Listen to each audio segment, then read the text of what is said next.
Hi, I'm your host, Brad Riddle, and I have an invitation for you. Make sure you're getting the Sports Wax newsletter, where we share this podcast and where we give away a PSA graded card each week. To subscribe, visit grumpybuck.com. That's GRUMPYBUCK, like the deer.com. Find Sports Wax Podcast in the menu, go to the page, enter your email, and you're on the list. It only takes a moment. Also, please consider sharing this podcast with someone who loves sports, especially someone who loves golf, which is the topic of this episode. Some sports moments are so transcendent, so unbelievable, they feel almost like fairy tales in hindsight. As we get ready for the Masters in a few days, this episode covers a moment just like that, one of the most magical moments in sports history. I hope you enjoy.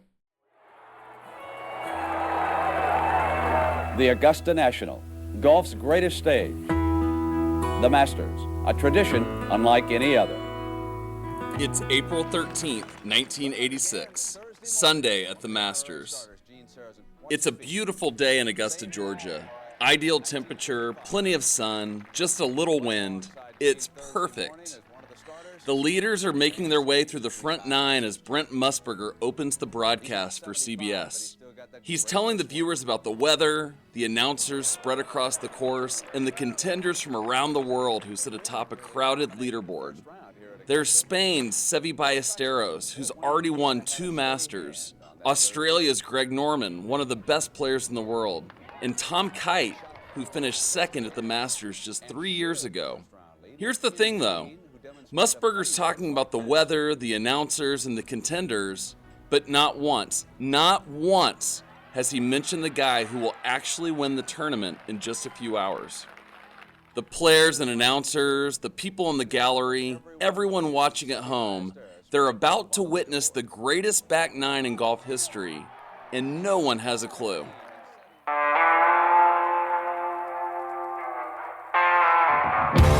This is Sports Wax, a weekly documentary where we explore sports stories from yesteryear, memories of players, coaches, and games that take us back in time. Welcome to Episode 8, Middle-Aged Man Does the Impossible. Well, I see trouble all in my way. I don't know why, but I will know by and by and by and by. The singing of the Caddy Quartet in front of the clubhouse means just one thing. Springtime in Augusta. The redbud in bloom. The Masters is the world's premier golf tournament, home to the greatest champions in history. We're talking about Ben Hogan, Sam Snead, and Arnold Palmer. In 1963, a first-time winner joined the all-time greats by grabbing his first green jacket. Then the tension builds, for young Jack Nicklaus is now playing the 18th, needing only a par to clinch the title. Jack Nicklaus is a stocky and strong Ohioan. His build plus his blonde hair earn him the nickname the Golden Bear. And now he's the Masters champion. Nicklaus sinks it, and by the margin of 1 stroke, at 286 total, he's the new Masters champion. He'll complete the career Grand Slam by 1966, winning the Masters plus the U.S. Open, the British Open, and the PGA Championship. But nowhere is his greatness more evident than at Augusta National. Over to the 16th. Yes, Nicklaus. He's got a putt up the hill, 35 to 40 feet. This is April 13th, 1975. Nicklaus is trying to keep pace with Tom Weiskopf, who's atop the leaderboard. He's on number 16, trailing by a shot, and he's got a 40-foot putt for birdie. Now, up the hill. Oh, did you ever see one like that? I think that's one of the greatest putts I've ever seen in my life. Nicklaus goes to 12 under, which ends up being the winning score. It's his 5th green jacket, moving him past Arnold Palmer for the most all time. He keeps winning majors in the following years. The British Open in 1978, the U.S. Open and PGA Championship in 1980. But then he turns 40, and the winning stops. as anything, the wind really dominated the first round here at Augusta. But Bill Crutchert from Fort Back Wayne, to Indiana, 1986. had a steady hand. Nicklaus is 46 years old now. He hasn't won a tournament of any kind since 1984. He hasn't won a major in 6 years. He hasn't won the Masters in more than a decade. Usually when he shows up at Augusta, he holds a Wednesday press conference. This year, for the first time in decades, it's canceled. He's getting old now, the head of the Writers Association says. We don't want to embarrass him. And Jack seemingly agrees. Once upon a time, he'd start preparing for Augusta in January. This year, he started thinking about Augusta in January, but he didn't start preparing until March. His mom and sister are staying with him. It's the first time they've watched him at the Masters since 1959. And his son Jackie is caddying for him. It's like he's playing on his own terms, like he wants to make some memories. And here's one other thing. Jack's trying out a new putter, the McGregor Response GT 615, which has an oversized aluminum head. It's odd looking enough that Nicklaus asked, "Is this a joke?" the first time he saw it. But hey, when you're 46 and it's been years since you won a major, what do you have to lose? On Thursday, he shoots a 2 over 74, and he's nowhere near the top of the leaderboard. On Friday, he shoots a 71 to easily make the cut. On Saturday, he shoots a 69 to move to 2 under for the tournament, just 4 shots back of the lead. He visits the trainer that night. As the trainer works on Jack's neck, Jack outlines hole by hole the shots he needs to make, the scores he needs to card. I think it will take 66 to tie, he tells the trainer, and a 65 to win. Only twice in 27 years has Jack shot a 65 or better at Augusta National. And on this beautiful Sunday afternoon, he's not making any progress. Nicklaus would later say that he felt really good on the front 9, but that nothing happened.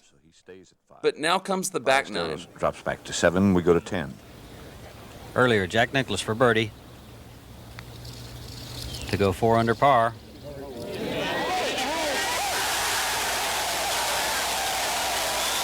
And the bear is stalking. Come on, Jack, smile. That's it. More than 30 minutes into its broadcast, CBS mentions Jack Nicklaus for the first time. He's now 4 under for the tournament, 4 back of Ballesteros in the lead. It all has an "isn't this nice" sort of feel to it. The 5-time champ is hanging around on Sunday at the Masters. As Jack lines up for another birdie putt on number 11, CBS takes it live this time. Let's go to 11. Nicklaus to move 5 under.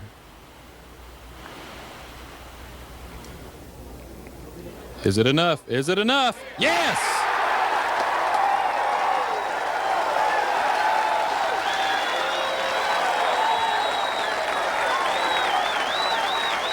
Three birdies in a row for Nicklaus. 9, 10, and 11.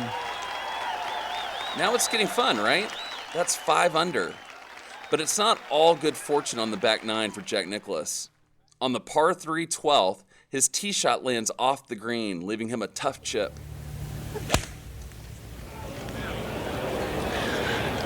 That's where he left.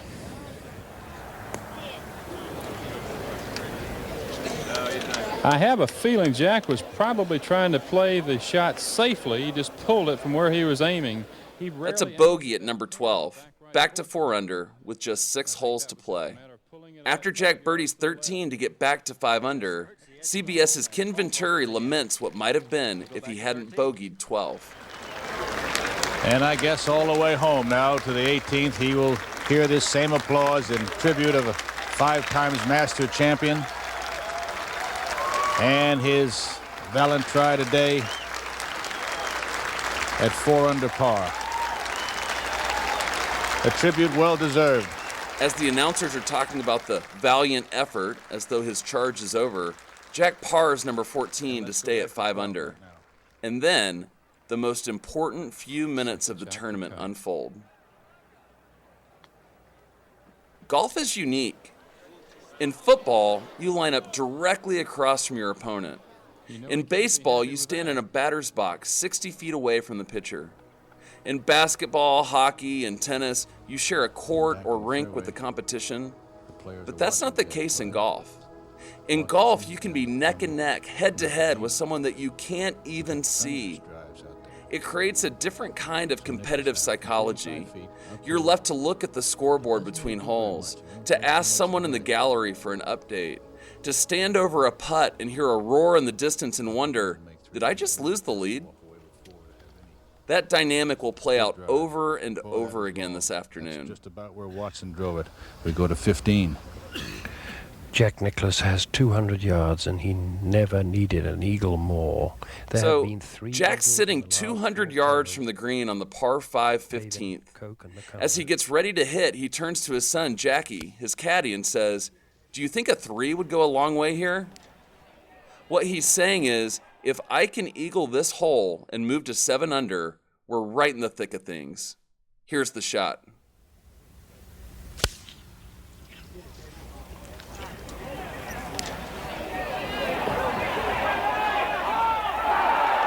And he's got a chance. He's got a very, very good chance.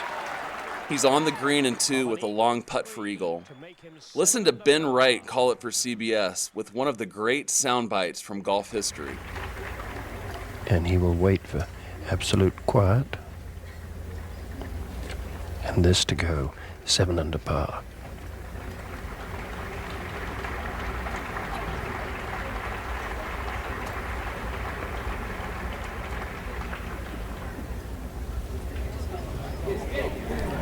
Yes, sir!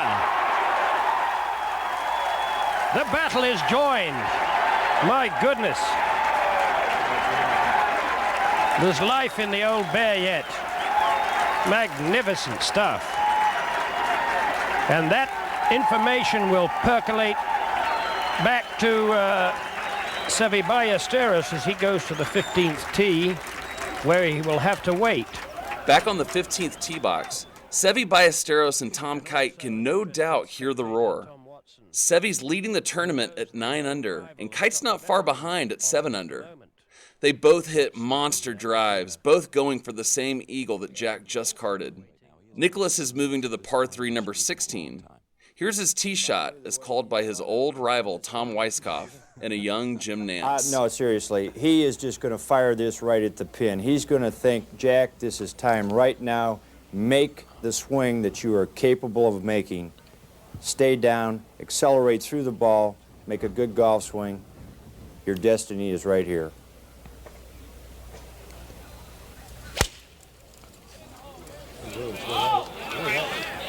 It's right at it.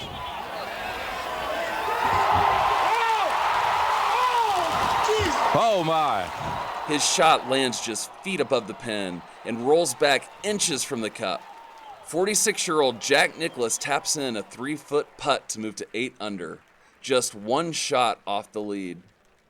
At the same time, 29-year-old Seve Ballesteros, the leader at 9 under, is just 198 yards from the green on number 15 when disaster strikes. Just a little breath of wind from right to left. That'll be a 4-iron. Oh, he's pulled it. He has pull-hooked that. That's destined for the water. And the foreign invasion is reeling under the Bears' attack. Ballesteros bogeys to fall back to 8 under. Kite birdies to move up to 8 under. And they're now in a 3-way tie for the lead with Jack Nicklaus. Jack hits a wayward tee shot on number 17, but he's able to reach the green with a creative approach between 2 pine trees. There's one moment from this Masters that people remember more than any other. It's the sight of Jack Nicklaus, his oversized, odd-looking putter raised above his head, coaxing a long birdie putt into the hole. That scene's about to take place on number 17. Where Nicklaus has an 18-foot birdie putt to go 9 under and take the outright lead. Here's the moment as called by Vern Lundquist for CBS. This is for sole possession of the lead.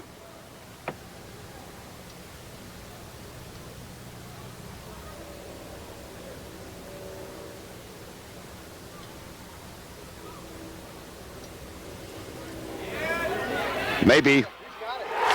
Yes, sir!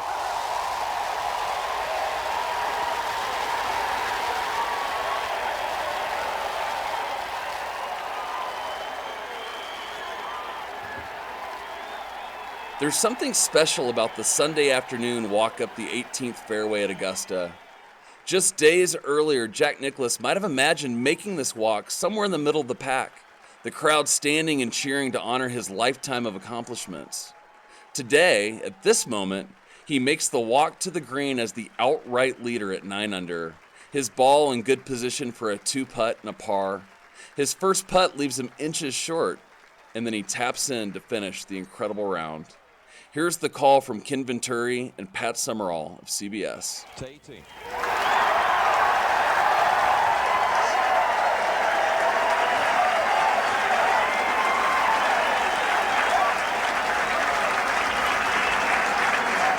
What a round. What a player. Ah, beautiful.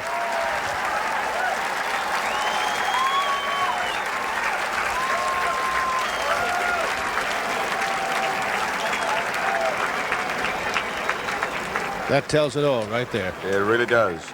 Jack shakes hands with Sandy Lyle, his playing partner, and he hugs his son, his caddy, Jackie, who's been on the bag for one of the greatest comebacks in sports history. Jack Nicklaus started the day at 2 under, 4 shots off the lead. He made the turn at 3 under, 5 shots off the lead. And then he played the back 9 and 6 strokes under par to take the outright lead at 46 years old. But this thing isn't over yet. Ballesteros 3 putts at 17 to fall out of contention. But Tom Kite makes par to remain at 8 under, just 1 shot back of Nicklaus. On 18, Kite has a makeable birdie putt to force a playoff. This putt is going to go a little bit to his left, and this is one putt right here. Don't be short.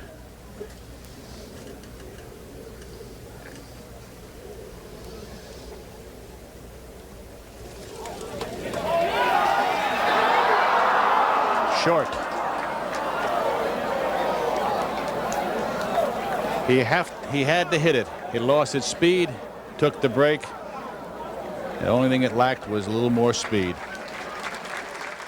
But the tournament's still not over yet. Greg Norman, the young Australian, was the leader at the start of the round at 6 under. But as Ballesteros and Kite and Nicklaus ascended, Norman fell apart. A double bogey on number 10 left him at 5 under, seemingly out of contention. Now, playing in the final pairing, Norman's coming back from the dead. He birdied number 14, and then he birdied number 15, and then he birdied number 16, and here he is on number 17 with another birdie putt that could tie him with Nicklaus. Yes, sir!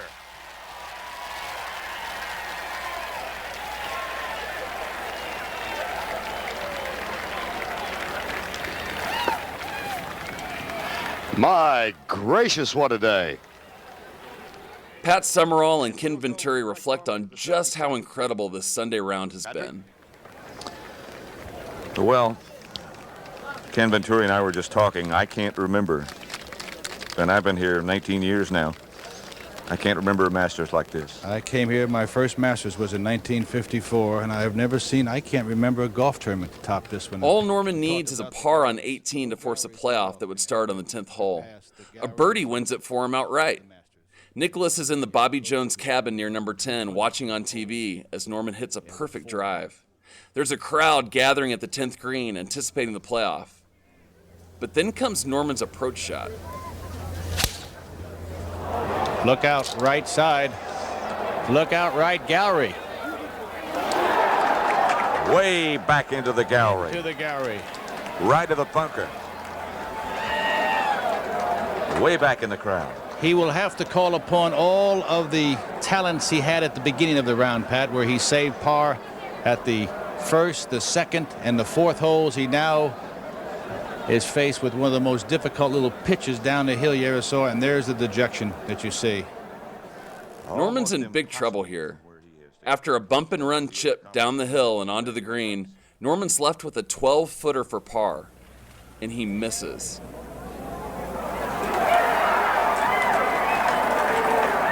Jack Nicklaus has just won his 6th Masters. 23 years after winning his first green jacket, at 46 years old, Jack Nicklaus is the Masters champion yet again. A crowd gathers around a smiling Jack Nicklaus as he makes the walk from the Bobby Jones cabin near number 10 back to Butler cabin.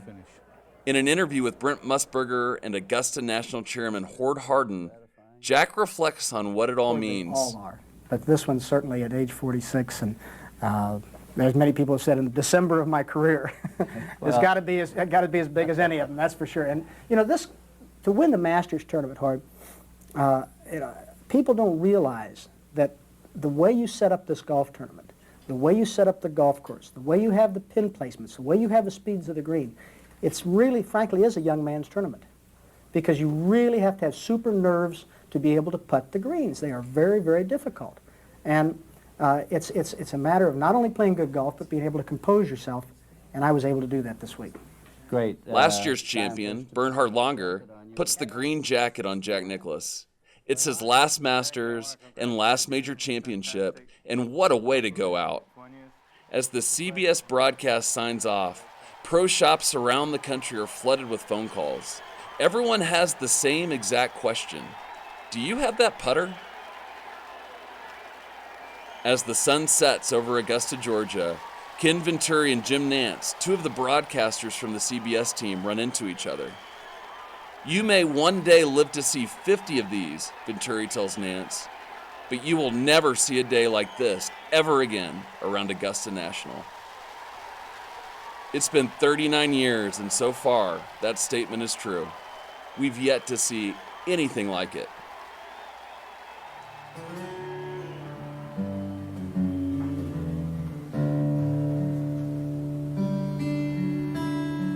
Well, it's springtime. Sports Wax is a documentary series brought to you by GrumpyBuck.com, GrumpyBuck.com. Subscribe to get new episodes that share a sports memory with a heavy dose of nostalgia each week. Who wear that green coat on Sunday afternoon? Who walked that 18th fairway, singing his tune? Augusta, your dogwoods and pines, they play on my mind like a song. Augusta, it's you that I love, and it's you that I miss when I'm gone. Well, it's Watson, Byron Nelson, DeMary, Crenshaw, Player, Sneed, and it's Amen Corner, it's Hogan's perfect swing,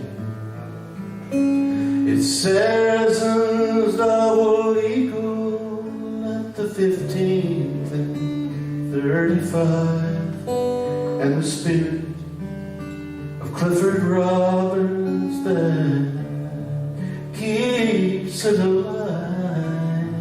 Augusta, your dogwoods and pines, they play on my mind like a song.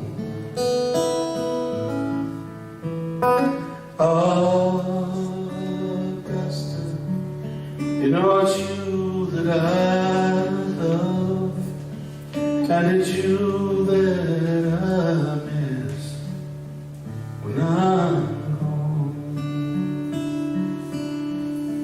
It's the legions of Arnie's army and the golden bear's thrones and the wooden shafted legends of Bobby Jones. singing, oh.